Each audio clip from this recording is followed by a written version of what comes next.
mesdames et messieurs, ici Karine Volant et Karine Turcotte pour Québec en direct.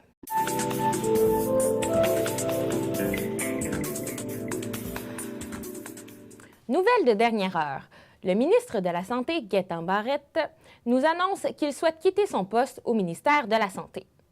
Ce dernier préfère plutôt retourner à la pratique de la médecine. Toutefois, aucune annonce officielle n'a été faite. D'ailleurs, Karine, vous avez préparé un reportage concernant le domaine de la santé. Effectivement, Karine, nous avons vu au cours des derniers mois que les infirmiers et infirmières du Québec ont eu beaucoup de difficultés à s'entendre avec le ministre Barrette concernant leurs conditions de travail. Malheureusement, ce sont les patients qui payent dans cette histoire. Allons voir votre reportage. Malgré les nombreuses discussions avec le ministre de la Santé, M. Gaétan Barrette, les infirmiers et infirmières du Québec sont surmenés. Ce sont donc les aînés qui paient le prix.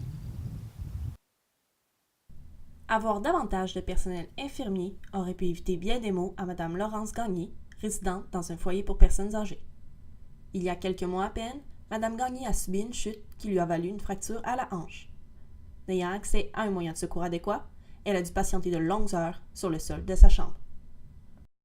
C'est là que l'étourdissement m'a pris, puis là, j'ai tombé à terre. Là, je me suis traînée, mais je suis venue ici. Puis quand j'ai arrivé ici, je ne pouvais pas appeler les gardes parce que j'étais trop loin de la tirette, là. Ma sœur de Montréal m'a téléphoné. J'ai pris le téléphone en passant. Ma sœur, elle a téléphoné à mes filles d'Ottawa. Les autres, ils ont appelé au château. Puis là, le château, ils ont fait venir des infirmières. Puis là, ils ont appelé les ambulanciers, puis ils m'ont emmené à l'hôpital. Selon Kelly Banville, infirmière, cette situation aurait pu être évitée en installant des systèmes de sécurité mieux adaptés.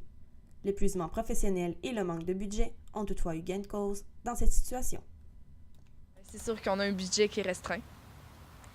Faut faire avec peu de ressources. Dans le domaine de la santé, il manque beaucoup de personnel, d'où les infirmières. Pour avoir travaillé dans plusieurs domaines, dont dernièrement les soutiens à domicile, on est à court de remplaçants. Si quelqu'un ne rentre pas, il n'y a personne qui vient faire la job. Fait que dans ce temps-là, on remet au lendemain ce qui est le moins urgent, puis on fait ce qui est le plus urgent avec les ressources qu'on a disponibles. Mais ça finit souvent que ça peut prendre 2-3 jours de retard que ce qui était supposé. Fait que oui, les patients ils payent à ce moment-là. Un nouveau projet pilote sera installé par le ministre de la Santé dans les prochaines semaines. Espérons que ce dernier apportera certaines solutions au domaine de la santé. C'était Karine Turcotte pour le journal L'Exemplaire à Sainte-Marie. Enchaînons maintenant sur une actualité environnementale. Le groupe Simons et la compagnie Alvéole ont décidé de s'unir pour un projet spécial. La compagnie Simons intégrera 3 ruches urbaines à 3 de ses magasins à travers le Canada. Karine, vous nous avez proposé un reportage sur la compagnie Alvéole. En effet, le groupe Alvéole est un service d'apiculture qui est offert autant aux particuliers qu'aux entreprises. Le but de l'entreprise est de rapprocher la nature à la ville, puisque les statistiques pour 2050 sont que 80 % de la population habitera en ville. Allons voir votre reportage. Alvéole est une entreprise à vocation environnementale, sociale et d'économie locale. Elle est native de Montréal et maintenant active depuis 5 ans. Le but de l'entreprise est de rendre la nature accessible pour la population de la ville par l'apiculture urbaine. Son concept est d'éduquer les consommateurs sur l'apiculture pour prévenir l'extension des abeilles et leur permettre de consommer des produits faits maison.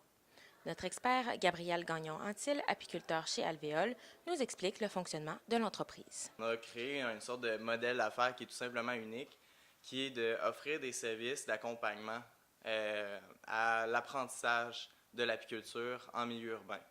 On va essayer d'inverser le modèle de l'apiculture traditionnelle qu'on a toujours connu, qui est d'attitrer des centaines, voire des milliers de ruches à quelques apiculteurs responsables.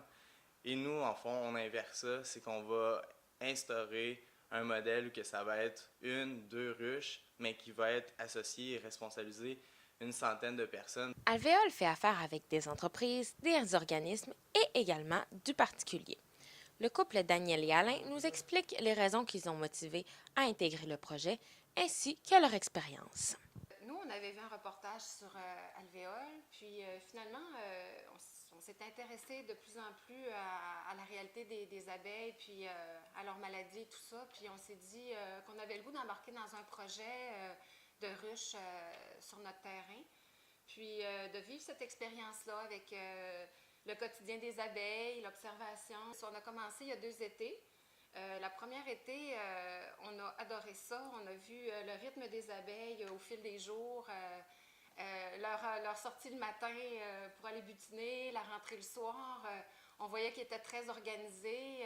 L'apiculteur nous a mis tellement en confiance qu'à un moment donné, j'ai pu, par confiance, remettre une partie de la ruche dans sa colonie en la soulevant du rebord. Ouais. J'avais la main pleine d'abeilles et ça donnait un drôle de feeling. L'entreprise Alvéole ne cesse d'apporter les pratiques rurales en milieu urbain. En effet, une toute nouvelle bannière du nom de Poc Poc amènera l'élevage des poules en ville. C'était Karine Volant pour le journal L'Exemplaire à Québec. Plusieurs changements positifs se font sentir concernant l'environnement. Recyc Québec lance une nouvelle application mobile pour aider le citoyen à gérer son bac à recyclage. L'application est gratuite et disponible pour les téléphones intelligents et sur Internet. Notre reporter Sarah Lachance est ici avec nous en studio pour nous parler d'une nouvelle d'actualité environnementale sur le zéro déchet. Alors Sarah, qu'est-ce que le zéro déchet? Oui, Karine, le zéro déchet, en fait, consiste à réduire sa consommation de déchets à la source. Je suis allée voir quelqu'un qui pratique ce mode de vie quotidiennement. Allons voir votre reportage. Créer moins d'impact négatif sur notre milieu de vie et celui des autres. Voilà en quoi consiste le zéro déchet, un nouveau mode de vie qui importe de réduire à la source. Pratiquant le zéro déchet, Lauriane Dansereau, étudiante en biologie, a choisi de fabriquer la plupart de ses produits d'hygiène personnelle et de garnir son garde-manger de contenants réutilisables. Le zéro déchet a commencé à m'intéresser il y a environ 3-4 ans quand j'ai vu Bea Johnson passer à Tout le monde en parle. Puis elle est venue avec son petit pot de déchets, donc dans un pot maçon qu'elle faisait pour une période d'1 année. Donc ça m'avait vraiment impressionnée. Puis là, sur le coup, je me disais, voyons, comment est-ce qu'on peut arriver à en faire peu, autant. Donc à partir de ce moment-là, je me suis demandé à chaque fois que j'avais un déchet entre les mains, comment est-ce que j'aurais pu l'éviter. Puis c'est de là qu'est venu mes multiples efforts pour réduire les déchets. Acheter ces produits dans un magasin d'aliments en vrac fait partie de la base du mode de vie zéro déchet. Flavie Morin, propriétaire de La Récolte, s'est lancée dans l'expérience d'un commerce zéro déchet alors que le concept était inexistant à Québec. Entre-temps, je suis tombée sur une épicerie qui ressemblait un peu à ça, qui était en Australie. Puis là, j'ai commencé à faire des recherches, puis c'est là où j'ai découvert un peu qu'il y avait tout un monde autour du zéro déchet. Puis qu'il y avait de plus en plus d'épiceries zéro déchet comme ça, qu'il y en avait en Europe, au Canada, ça commençait à arriver. Il n'y en avait pas encore ni à Québec ni à Montréal, mais je me suis dit, let's go, je vais travailler sur le projet, puis on verra ce qui se passe. Guylaine Bernard, coordonnatrice d'opérations environnement et développement durable de l'Université Laval, précise que la production de déchets est principalement liée à l'industrialisation. En fait, le zéro déchet, comme je disais, ça date pas d'hier. C'est nos ancêtres. Les objets qu'ils utilisaient se dégradaient, ils étaient intégrés dans les cycles de la nature. Quand on a commencé l'industrialisation, l'invention du plastique, etc., mais ça ne se dégrade pas de la même façon. Donc là, tout d'un coup, on a créé le déchet. Le zéro déchet, il y a 2 volets. Dans le fond, il y a réduire à la source, puis réduire les déchets en recyclant ou en récupérant les matières compostables. Le zéro déchet est un mode de vie auquel on s'initie progressivement. C'était Sarah Lachance pour l'Exemplaire à Québec. Hier, l'Observatoire de la capitale a annoncé que 2017 avait été une année record au niveau de l'achalandage touristique. En effet, les chiffres surpassent la célébration du 400e de la Ville de Québec ainsi que du 150e du Canada. Ce n'est pas seulement ici que l'engouement touristique semble avoir lieu. À Granby, en Estrie, le même phénomène semble se produire. Allons rejoindre notre journaliste pour en discuter.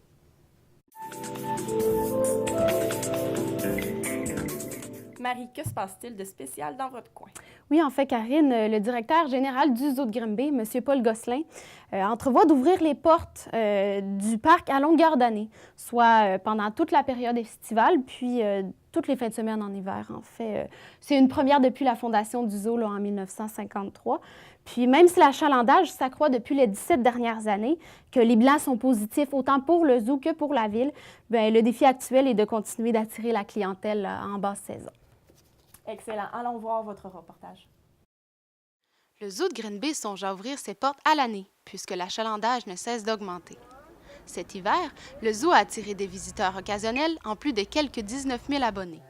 Selon l'enseignante Noémie Sénécal-Pontbriand, ce projet permettra à tous de profiter du zoo pendant les 4 saisons. Je suis venue quand j'étais toute petite avec mon frère, mes parents. Désormais, j'apporte mes propres enfants, donc c'est super intéressant. On retrouve des glissades, patinoires. Donc, on a remarqué également que l'hiver, les animaux sont plus actifs. On a vu les tigres, les léopards se promener davantage. On a vu des oiseaux d'hiver que, normalement, on voit un petit peu moins en été parce qu'ils sont cachés à l'intérieur. Donc, on se demande quoi faire une fin de semaine. On s'en vient ici, autant la semaine, l'été, quand on ne travaille pas. Selon le directeur général du zoo, Paul Gosselin, il faut procéder par étapes. L'hiver a augmenté de beaucoup en achalandage au cours des dernières années. Et quand on arrivait dans les derniers week-ends, il y avait encore un sentiment que les gens voulaient venir encore au zoo. C'est là qu'on a pris la décision de dire, bien, pourquoi pas rester ouvert le mois d'avril, dans le fond, puis début mai. Mais avant d'ouvrir pour ouvrir, ce qui est important, Marie, c'est de se trouver une thématique, de trouver quelque chose qui va différencier cette saison-là, cette portion-là, pour donner une justification aux gens de venir voir le zoo. Selon le maire de Green Bay, l'ouverture à l'année serait profitable pour la ville. Actuellement, la Haute-Yamaska, on reçoit à peu près 2 millions de touristes par année, mais elle est très, très condensée entre le mois de mai et début septembre. Et là, ça va nous permettre probablement d'étendre cette période-là pour qu'il y ait moins de temps mort en hiver que des autres, exemple, les restaurants, les hôtels et autres commerces puissent profiter plus à l'année de cette chose-là, puis de l'expérience aussi. Nous, au niveau de commerce tourisme, on s'assure aussi de pouvoir offrir au niveau de la ville que quand les gens viennent, qu'il y ait d'autres activités intéressantes à faire. En plus de protéger les espèces, le zoo a aussi pour mission d'éduquer ses visiteurs par des animations thématiques.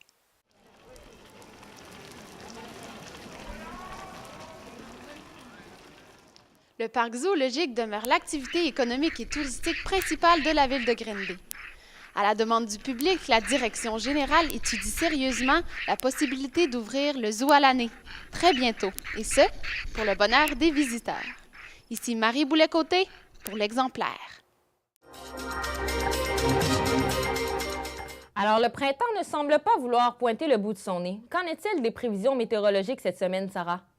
Alors oui, Karine, la météo pour cette semaine, eh bien, c'est très venteux. On a aussi un mélange de neige, de pluie et de verglas pour le reste de la semaine avec une température d'environ 5 degrés en moyenne. Sinon, le soleil va se pointer le bout du nez seulement que samedi, mais toutefois, il y a quand même des risques d'averses. Par contre, le beau temps va être au rendez-vous dimanche avec une température de 11 degrés. De retour à vous en studio. Merci beaucoup, Sarah. Bienvenue à la chronique détente 20 semaines. Alors Marie, qu'avez-vous à nous présenter? Oui, en fait, cette semaine, je vais vous présenter le vin blanc Jacobs Creek Moscato. C'est un vin qui vient de l'Australie méridionale. Puis il a une teneur en sucre de 72 grammes par litre. Il est très doux en bouche. Puis son profil gustatif est demi-sec et fruité. Excellent, c'est très, très beau. Oui, c'est excellent pour les chaudes soirées d'été à venir. Merci Marie pour cette trouvaille. Ça me fait plaisir. C'est déjà tout pour aujourd'hui. Merci d'avoir été à l'écoute. On se retrouve demain à la même heure.